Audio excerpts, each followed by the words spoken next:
네, 개장 전에 꼭 필요한 정보를 모아보는 토마토 모닝 빅데이터 시간입니다. 지난 금요일 시장, 양시장 하락한 채로 마감했는데요. 이 안에서 외국인과 기관의 수급 살펴보면서 오늘장 힌트도 얻어보겠습니다. 먼저 코스피 시장부터 살펴보겠습니다. 네, 코스피 시장에서 외국인이 가장 많이 매수한 종목, 아직까지도 2차전지 셋업체들이 차지하고 있습니다. 삼성 SDI 그리고 LG 에너지솔루션이 있는데요. 이번에 3분기 호실적 영향이 이번에까지 지속이 된 영향이 있고요. 또 아래로 금양과 포스코케미칼 그리고 현대모비스까지도 외국인의 매수세가 나타났습니다. 금양은 특징주 가서 더 자세하게 살펴보도록 하겠고요. 또 포스코케미칼 이번에 호실적과 여러 가지 양극재 관련되어 있는 재료가 있는 종목이었죠. 네, 그리고 현대모비스 같은 경우에도 3분기 기준 역대 최대 실적을 달성하면서 외국인의 매수세가 유입됐습니다. 네, 그리고 기관 살펴보시면 기관은 삼성전자를 가장 많이 매수했습니다.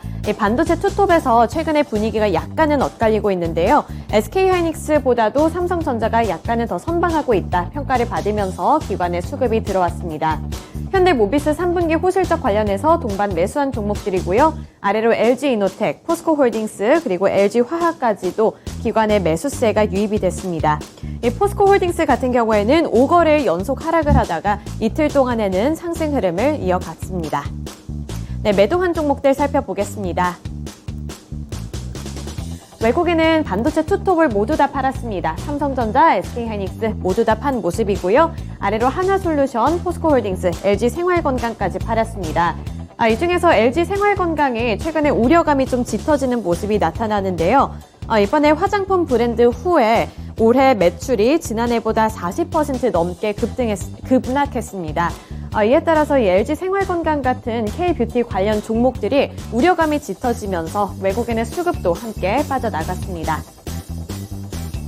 기관 SK하이닉스 가장 많이 팔았고요. 그동안 많이 올랐던 LG에너지솔루션 통해서 차익 실현 움직임 나타냈습니다. 아래로 현대제철, 삼성전기 그리고 LG전자까지도 기관의 매도세가 포착이 됐습니다. 특징주 살펴보겠습니다. 첫 번째 특징주는 금양인데요. 리튬 관련주 부각의 급등세를 나타냈습니다. 이 금양이 콩고 민주공화국 마노노 광산 개발과 관련해서 현지 자원개발 회사와 함께 MOU를 체결했다는 소식에 주가가 강세 흐름을 나타냈는데요. 이 마노노 광산은 배터리 원소재인 리튬이 대량 매장되어 있는 곳입니다. 금양은 이번 MOU 체결 이후에 1개월 내에서 2개월 내에 본계약을 체결을 하고 향후 350억 원에서 400억 원을 투자해서 광산 지분 60% 이상을 확보할 계획이라고 밝혔습니다. 리튬 관련한 기대감을 받으면서 금양의 주가 역시 강세를 띄었습니다. 코스닥 시장 살펴보겠습니다. 최근에 2차 전지를 향한 분위기가 상당히 좋습니다. 외국인 LNF, 에코프로비엠, 성일하이텍 모두 다 담았는데요. 그 아래로 보시면 SM과 동진세미캠까지도 함께 담았습니다. 이 중에서 성일하이텍 같은 경우에는 폐배터리 관련 종목으로 엮여있는 관련 주식인데 폐배터리 관련 ETF 출시 소식에 더욱더 큰 탄력을 받은 종목입니다.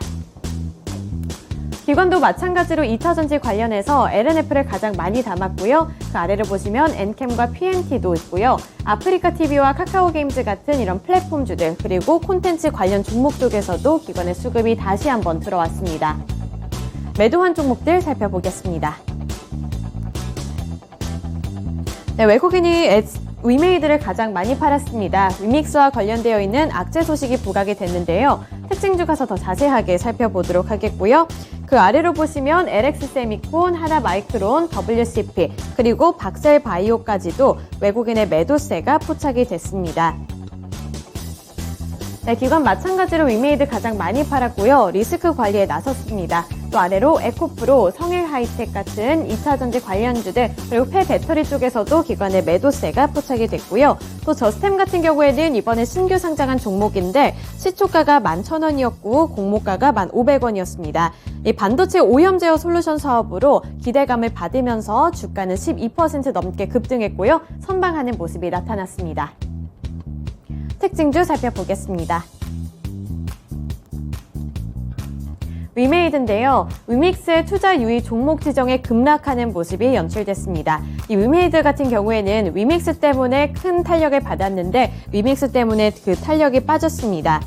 이 위메이드 그룹주 전체 다가 부진한 흐름을 나타냈는데 위메이드가 만든 가상화폐 위믹스가 이 국내 주요 가상화폐 거래소에서 투자 유의 종목으로 지정된 영향으로 풀이가 되고 있습니다. 시가총액과 관련돼서 불투명하다 이 부분이 리스크로 작용이 됐는데요.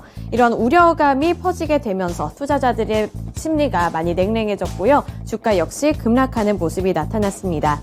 이 위믹스 측은 진행 중인 소명 절차에 최선을 다하겠다고 입장을 밝혔고 업비트는 향후 2주 동안 검토를 통해 최종 거래 지원 종료 여부를 판단할 예정이라고 밝혔습니다.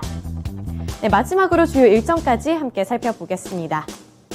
네, 첫 번째로 글로벌 X 리튬 앤 배터리 테크 ETF 정기 변경이 예정되어 있는데요. 셋업체들까지 함께 살펴보셔야 될 것 같고요. 또 대만의 공군 대공방어 훈련이 예정되어 있습니다. 이 부분 관련해서 방산 관련 종목들 함께 눈여겨보시면 좋을 것 같고요. 또 LG화학의 실적 발표가 예정이 되어 있습니다. 그 아래로 보시면 아모레퍼시픽의 실적 발표도 예정되어 있는데 앞서 살펴본 것처럼 LG 생활 건강의 실적 부진 그리고 K뷰티를 향한 우려감이 커지고 있는 만큼 실적 발표 눈여겨보셔야겠습니다. 마지막으로 SK바이오사이언스의 실적 발표도 예정되어 있다는 점 참고해 보시면서 오늘도 성공 투자하시기를 기원하겠습니다. 네, 지금까지 토마토 모닝 빅데이터 시간이었습니다.